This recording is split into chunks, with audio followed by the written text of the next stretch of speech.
15 years ago, when I was around 19, I was working on cargo ships, transporting goods across the ocean. At the time, I was still adapting to life on board. The ship I was assigned to was about 30 years old, and although that may not seem ancient, if you've worked in this field, you'll understand how it feels to be the young newcomer in an all-male crew. Most of the men had been working and living together for months, if not years, which left me feeling like an outsider, needing to prove myself. On top of that, I quickly learned to expect a lot of practical jokes from the crew. When I first joined, the crew started talking about a ghost on the ship and asked if I believed in ghosts. I denied it, though that wasn't entirely true because I'd had some strange experiences before. About a week after I came on board, I was jolted by loud knocking on my cabin door. My cabin was small, with no window, located in the middle of the living quarters. Each time I opened the door, no one was there, and I assumed it was just another prank. But it kept happening, sometimes even waking me with 3 loud knocks. I'd rush to the door each time, trying to catch whoever was doing it, but I never saw or heard anyone run away. My cabin was in the center of a long, narrow corridor, and a few times I was convinced I'd opened the door quickly enough that I should have caught sight of someone, but there was never anyone there. I asked about the neighboring cabins. There was only one man, an older guy in his 60s, who moved so slowly that he couldn't have been responsible, and the other cabins were empty. Older ships like this often have extra cabins that stay unused because these days, ships typically sail with fewer crew members. The knocking continued until one day, while hanging a shirt in my wardrobe right by the door, I heard it again. I opened the door so fast, but the hallway was empty. That's when I began to suspect something more unsettling was going on. I noticed the ship had an odd, heavy atmosphere, different from the other ships I'd sailed on. There was usually a camaraderie among the crew, but here, it felt tense, as if something was off. Things escalated. During my night rounds to check the cargo, I carried a radio to stay in touch with the bridge. Sometimes, loud static would suddenly burst through the radio, even though the officers on the bridge couldn't hear any interference. It happened with multiple radios, which ruled out a malfunction with just one. Then, one night at 2 a.m., as I was passing through the laundry, the watertight door alarm went off, and the doors started closing behind me. When I radioed the bridge, the second mate, surprised, told me he hadn't activated it. His console still showed the door as open. I managed to manually open it, but then, at the next door, the alarm sounded, and it also began to close. I had to override that one too, but as soon as it was fully open, it started closing again. Suddenly, both doors were closing in on me. In panic, I jumped through, even though it was dangerous, and ran out of that area. The engineers tested the watertight doors the next day and found nothing wrong, and since each door has its own system, a simultaneous failure was highly unlikely. Another time, after finishing my rounds, I returned to the bridge to report in. I found the second mate pale and visibly shaken, his hands trembling as he held a cup of tea. He managed to tell me that moments before, he had heard footsteps and turned around, expecting to see me, but instead, he saw an old man, pale and staring at him. Then, just as suddenly, the figure vanished before his eyes. My most unsettling experience happened in my own cabin. I'd been aboard for about 3 months and had become somewhat used to the odd happenings. One night, after turning off my light, I thought I saw a shadowy figure standing beside my bed. I dismissed it as my eyes adjusting to the dark, but then the figure sat down on my legs. Though I could move my arms, I felt a heavy weight pressing down on my legs, leaving me pinned in place. Desperate, I pulled up my blanket, trying to free myself, fully aware that I was awake and not dreaming. After a few moments, the weight lifted, and I switched on the light, but the room was empty. Even after I left that ship, the memory of these incidents lingered. Every small sound would make me tense, and I'd wake up feeling afraid, haunted by those strange, inexplicable experiences.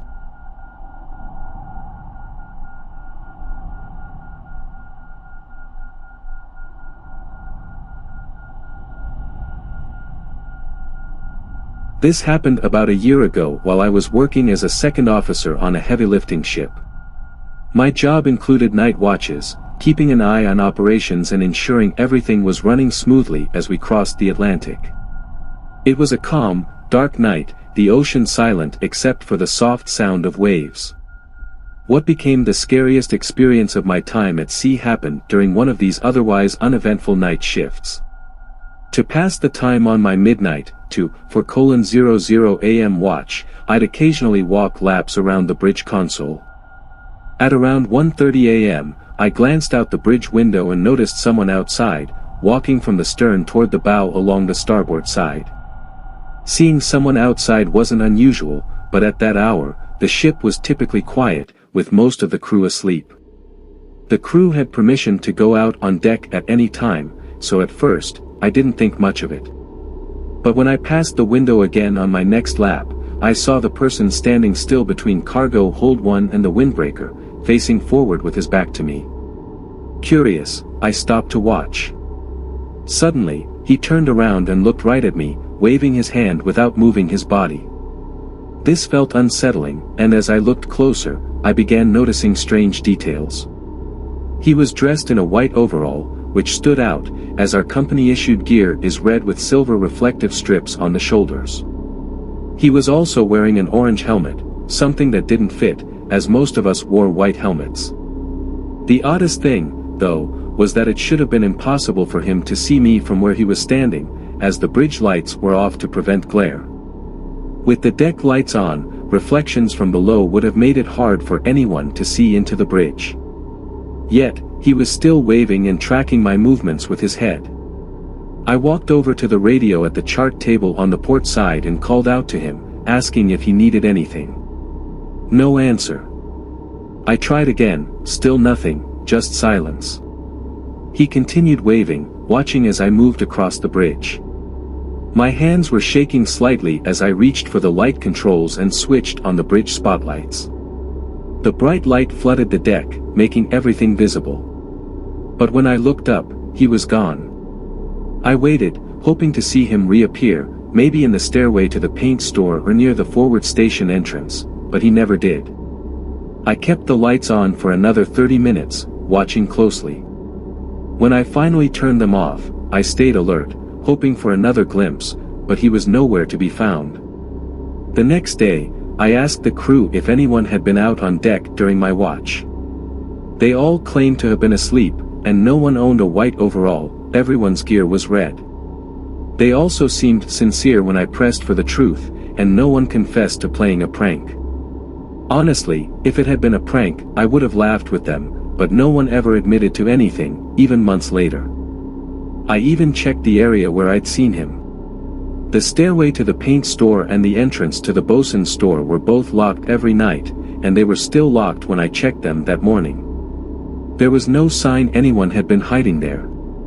This strange encounter remains the only unexplainable thing I've experienced in my 5 years working at sea. I don't believe it was a hallucination because I saw him clearly for a solid 5 minutes, moving along the deck and then standing perfectly still, staring. I even looked away several times, grabbing the radio and walking to the console, yet he only vanished when I switched on the floodlights. The entire experience felt so real, and I still remember the chill that ran down my spine and the intense feeling that something was very, very wrong.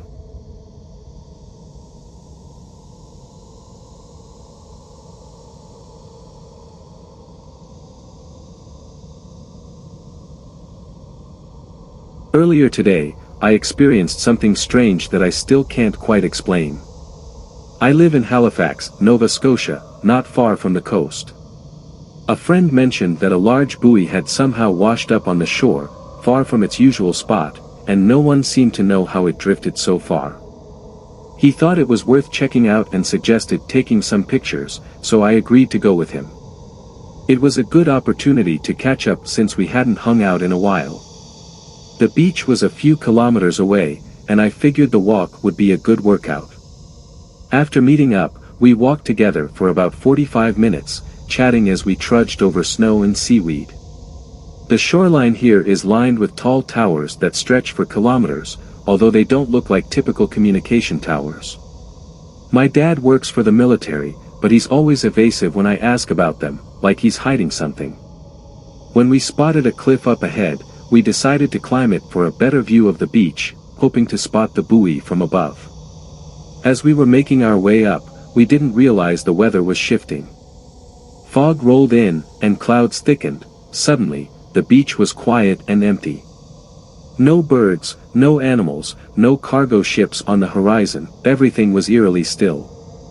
We were too focused on our search to fully notice just how strange it felt. Once we reached the top, my friend's phone started acting up, losing connection, freezing, and restarting without reason. He figured it was because of the cold, which can sometimes mess with phones. We scanned the beach but couldn't see the buoy or any signs of life, so we decided to head back as it was getting colder. Before leaving, my friend tried to take a selfie on the cliff, but his phone died just before he could snap the picture.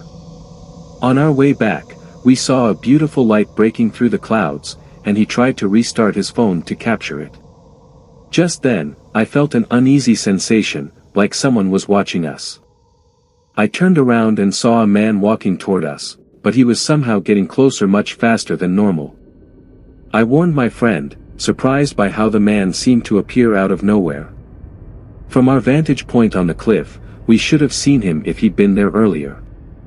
My friend looked, then back at me, and mentioned he couldn't make out the man's face, which made my skin crawl.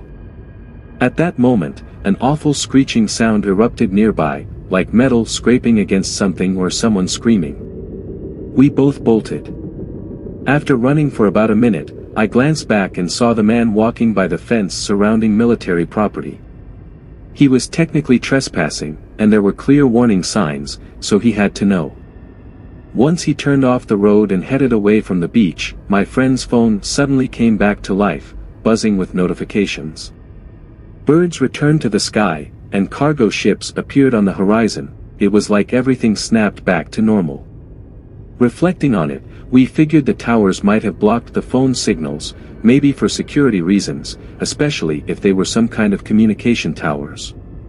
After everything we'd seen, we decided it was best to head home and not stick around. We both wished we'd managed to get pictures to help explain what happened, but all we have are our memories. It's frustrating because without any photos, it's hard to process what we went through. When I finally checked my own phone later, I found that it had inexplicably stopped working. I hadn't dropped it, and there was no obvious reason for the damage.